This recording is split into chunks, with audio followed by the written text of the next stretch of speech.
করবেন, কুরবানি দেবেন, বলি দেবেন না পোষার জন্য নিয়ে আসছেন, এটা কি পুলিশ কি জানতে পারবে? পুলিশ জানবে কি করে? তাহলে আটকাবে কিভাবে? প্রশ্ন পুলিশকে করতে হবে যে আপনি আপনার আটকালেন কেন, এগুলো করতে হবে প্রশ্ন। যে আমি যদি জবা করি 14 বছরের নিচে গরুকে, তাহলে সে আমি আইনত অপরাধ করলাম, যে আইন বর্তমানে আছে, এবং সেটা জামিনযোগ্য, 6 মাস জেল হবে যদি প্রমাণিত হয়। শুধু এইগুলো সিস্টেম, এটা জানতে হবে পাবলিকে। অহেতুক একটা আতঙ্কের পরিবেশ তৈরি করা হচ্ছে। কোন জায়গায় গরুহাট বন্ধ করার নির্দেশ প্রশাসন থেকে দিয়েছে? যদি কোনো দেয়া থাকে, তার যে প্রশাসন দিয়ে তাকে বলবে একটা রিটার্ন চাইতে, এটা আমি আটকাতে পারে না। আরে গরু এটা একটা বিজনেস, কেউ নিয়ে গিয়ে বা হাট থেকে কিনে নিয়ে গিয়ে সে গরুর থেকে সে দুধ বার করে বিক্রি করবে, সে নিয়ে যেতে পারবে না? এটা কোনো কথা হলো? সে নিয়ে যে 4টে নাঙল দিয়ে হবে গরুকে দিয়ে, সে নিয়ে যেতে পারবে না?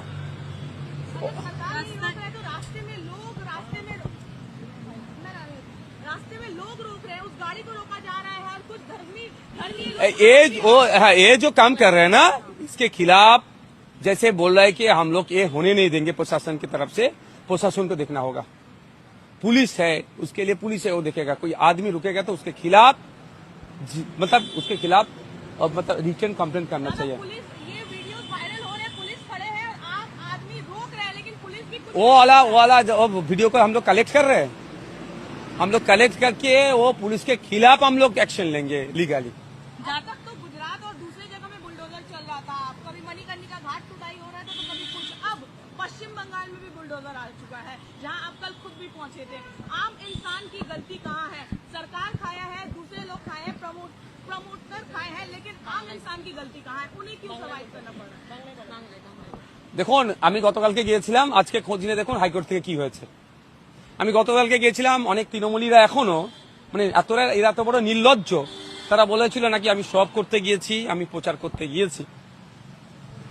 গতকালকে গিয়েছি, কথা বলেছি, কাগজপত্র ওদের হাত থেকে নিয়েছি। সন্ধ্যায় কলকাতা হাইকোর্টে এসেছি, সিনিয়র মোস্ট অ্যাডভোকেট বিকাশ স্যারের সাথে কথা বলেছি। আজকে বিকাশ স্যার দাঁড়িয়েছিলেন, স্টে করিয়ে দিয়েছি। দেখুন, ইললিগাল কনস্ট্রাকশনের পক্ষে আমি নয়, কিন্তু ইললিগাল কনস্ট্রাকশনকে ভাঙতে গেলে ইললিগাল ওয়েতে ভাঙলে আমি ছাড়বো না।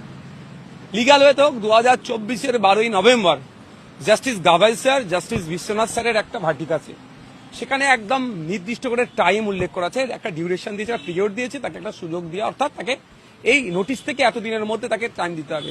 কোনো দিয়েছে?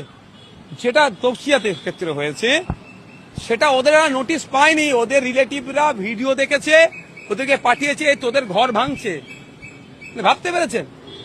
তো এই অন্যায় মেনে নেওয়া যায় না। তাই জন্য আমি তো বলবো না ওখানে পুলিশের উপর ইট ছোড়ো, বরঞ্চ ওখানে যে উত্তেজিত জনতাকে আমি একটু বলেছি ঠান্ডা মাথায় কাজ নিতে হবে।